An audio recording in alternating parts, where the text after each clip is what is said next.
Hey, good afternoon. Happy Friday, August 16th, halfway through August. Let's talk about what's been happening with mortgage rates. A relatively flat week, and that's not really how we thought this was going to end up because we got off to a great start. We thought we'd see some significant rate improvement week over week, but unfortunately, we're sort of finishing out the week the same as where we started. That's really not all that bad news. We've gotten some nice rate improvement over the course of the past 30 days.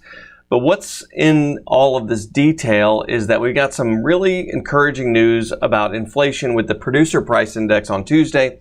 And then Wednesday came out with the consumer price index. And while it met expectations, a lot of people were thinking we were going to miss to the downside, just like we did a while back. Let's take a look here at mortgage-backed securities. So you can see where we are here. We started the week on August the 12th, right here on Monday. This was Tuesday's producer price index. We can see mortgage-backed securities rallied, interest rates improved. Here was the consumer price index. That was the big matzo ball report.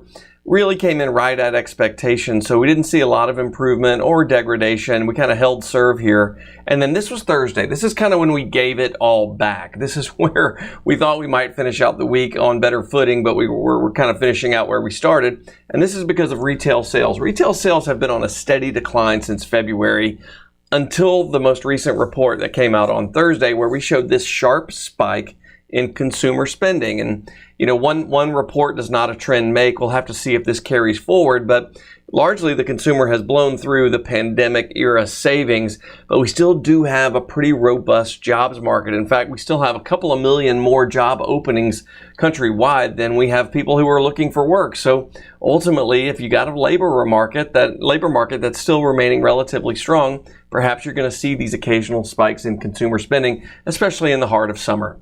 So we'll have to take that and see how that plays out over the next 30 to 60 days, especially as we get close to the Fed's next Fed meeting on September the 18th. But let's talk about that consumer price index number, because while the Fed focuses in mainly on the personal consumption expenditures, most of the rest of the world and country focuses in on our consumer price index as the primary barometer of inflation. And this is what it looks like when it comes out from the Bureau of Labor Statistics.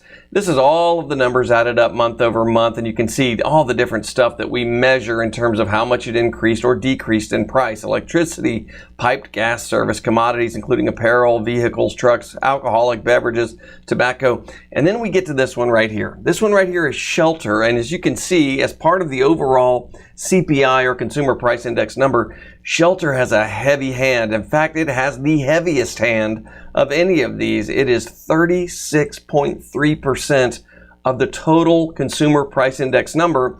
And there's really only two components to it. There's this rent of primary residence, that's about 7.6%. And then there's this owner's equivalent of rent, and that's 26% of the entire consumer price index number, owner's equivalent of rent. If you haven't watched this before or heard me talk about OER, owner's equivalent of rent, it's a pretty interesting way to measure shelter expense. It's a survey, presumably, of somewhere around 30 to 40,000 citizens in a country of 330 million, where you call folks who own their home and you ask them what they think their home would rent for unfurnished and without utilities. And that's how you derive the owner's equivalent of rent. It basically presumes everyone's a renter and ask them what they think their home would rent for. And that's where we get that number. Here's the catch with owner's equivalent of rent. And this is taken directly from the Federal Reserve.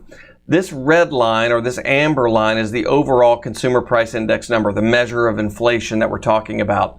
The owner's equivalent of rent is up here, this blue line, and it's effectively pulling up on the overall inflation reading. In other words, if it were normalized, if it were flat or zero, we would be a lot further down, a lot lower. It is pulling up on that overall consumer price index number, and it's also a laggard. It tends to lag the overall consumer price index. You can see this in the data right here. If I move my mouse out of the way, you can see how much this blue line, this owner's equivalent of rent, lags the amber line, and it takes it a while for it to come down.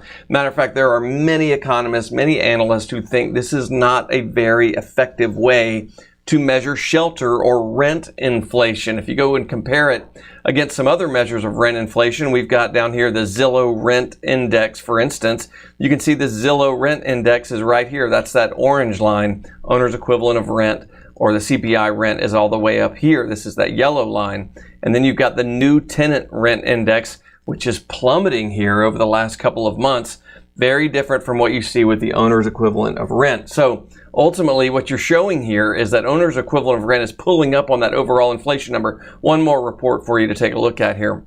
So this is the National Apartment or the Apartment List National Rent Index. It's called the ALNRI, and it's actually negative, showing that rents are actually declining year over year. Now, it's not a lot. It's minus 0.8%, but it's still declining.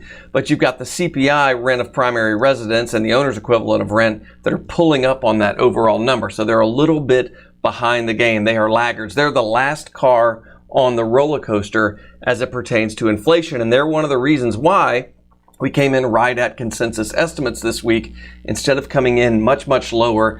And if you normalize owner's equivalent of rent, you would see inflation sub 2%. And that is the Fed's goal, right? Is to get inflation down to 2%. So we'll have to keep watching this as it unfolds in the coming months. My hunch is we're going to see that owner's equivalent of rent continue to decline and will be at the Fed's target rate, perhaps by the end of the year, perhaps early 2025. All right, if I can be of any service to you over the weekend, don't hesitate to reach out, mark.milam@highlandmtg.com.